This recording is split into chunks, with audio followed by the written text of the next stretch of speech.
جب حکم آتا ہے فَاسْتَعْ بِمَا تُؤْمَرُ، اے نبی اب ڈنکے کی چوٹ کہی ہے. شروع میں 3 سال جو ہے حضور نے اس کو کہتے ہیں پی کال، پرسن ٹو پرسن، انفرادی رابطے کے ذریعے سے جو ہے وہ دعوت پھیلایا. اب آپ کے پاس حکم آ گیا فَاسْتَعْ بِمَا تُؤْمَرُ. اے نبی بس اب یہ جو لو پروفائل میں یہ نوٹ کر لیجئے، خفیہ دعوت کا کوئی دور محمد رسول اللہ صلی اللہ علیہ وسلم کی اس جدوجہد میں نہیں آیا. کوئی خفیہ بات نہیں، انڈر گراؤنڈ موومنٹ نہیں تھی، ہرگز نہیں. البتہ لو پروفائل میں پرسن ٹو پرسن کانٹیکٹ کے ذریعے سے بات پھیل رہی تھی. لیکن اب حکم آ گیا فَاسْتَعْ بِمَا تُؤْمَرُ، اے محمد اب ڈنکے کی چوٹ کہو جس چیز کا کہ تمہیں حکم ہوا. پھر آپ کوہ صفا پر چڑھے. اب کوہ صفا جو رہ گیا ہے بیچارہ، وہ تو اس کا ایک سمبل ہے، علامت ہے جو باقی رہ گئی.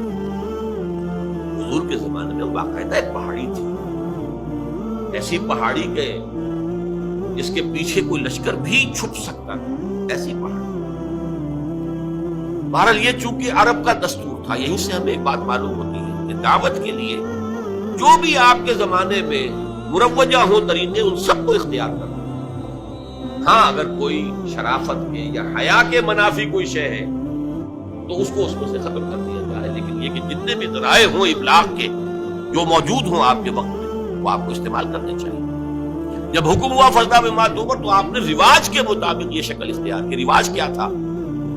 عرب میں آپ کو معلوم ہے کہ قبائل ایک دوسرے پر حملہ کرتے رہتے تھے، غارت کری ہوتی تھی، مار ہوتا تھا. تو اگر کسی کو یہ اطلاع مل جاتی تھی کسی قبیلے کے فرد کو کہ فلاں قبیلہ ہم پر حملے کا پروگرام بنا رہا ہے، اور ہو سکتا ہے آج ہی رات کو، اور رات کو بھی نہیں، وہ جسے آپ کہتے ہیں small hours of the morning, اس میں وہ آ کر حملہ کیا تھا 2 3 4 بجے، جبکہ نیند کا انتہائی غلبہ ہوتا ہے لوگوں پر. وہ سوئے ہوئے پر آ کر اچانک ٹوٹ پڑنا، قتل بھی کرنا اور لوٹ مار کر کے بھاگنا، یہ ان کا ایک عام رواج تھا. تو جس کسی کو اطلاع مل جاتی تھی کہ قبیلہ جو ہے اس طور سے حملہ آور ہوا چاہتا ہے، وہ کسی بلند مقام پر چڑھ جاتا تھا، کپڑے اتار دیتا تھا، بادل ذات پر رہنا،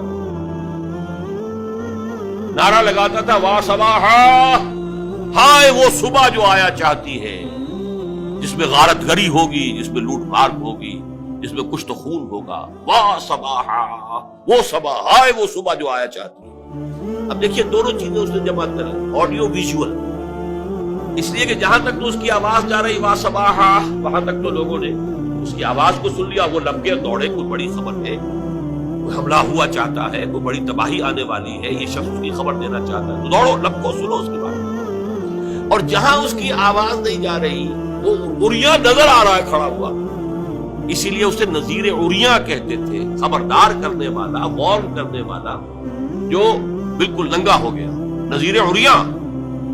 حضور نے اس میں صرف یہ کمی کی کہ ظاہر بات ہے کہ حیا کے خلاف سے بات کی، فطرت کے منافی تھی، آپ نے کپڑے نہیں اتارے، لیکن نعرہ وہی لگایا وا صباحا. اب لوگ جو ہے وہ آئے، جمع ہوئے، اونچائی پر آپ کھڑے تھے، لوگوں نے دیکھا بھی، پھر اپنی دعوت پیش کی. اور آپ کے علم میں ہے یہ واقعات تو سب جانے بوجھے.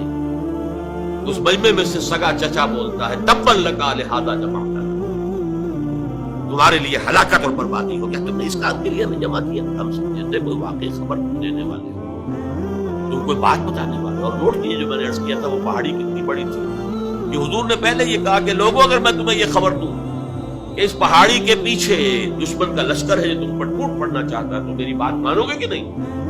یعنی وہ پہاڑی اتنی تھی کہ اس کے پیچھے کوئی گروہ، کوئی لشکر جو ہے وہ چھپ سکتا. اور کا ضرور، ایک تو اس لیے کہ آپ بلندی کے مقام پر پہاڑی پر کھڑے ہیں، پہاڑ کے دونوں طرف دیکھ رہے ہیں، اور دوسرے یہ کہ آپ نے تو کبھی جھوٹ نہیں، آپ صادق الامین. یہ پہلے گواہی لے کر آپ نے بات کی ہے اپنی، میں تمہیں اللہ کے عذاب سے ڈراتا ہوں، آخرت کے محاسبے سے ڈراتا ہوں، جس پر اس نے کہا تبا لکا لہذا جمعتنا، جس پر یہ صورت نازل ہوئی ہے تبت یدا ابی لہب وتب ما اغنی عنہ مالہ وما کسب سیصلی نارا ذات لہب وامرأتہ حمالۃ الحطب فی جیدہا حبل من مسد. یہ میں نے 2 جھلکیاں آپ کو دکھائی کہ کیسا میگر سٹارٹ ہے، کتنا دل کو توڑ دینے والا، کتنا انسان کی ہمت کے لیے سمجھیے کہ صبر آزما جس کو کہنا چاہیے، صبر کی پوری آزمائش کرنے والا یہ معاملہ ہوا ہے جس سے کیا آغاز ہوا ہے.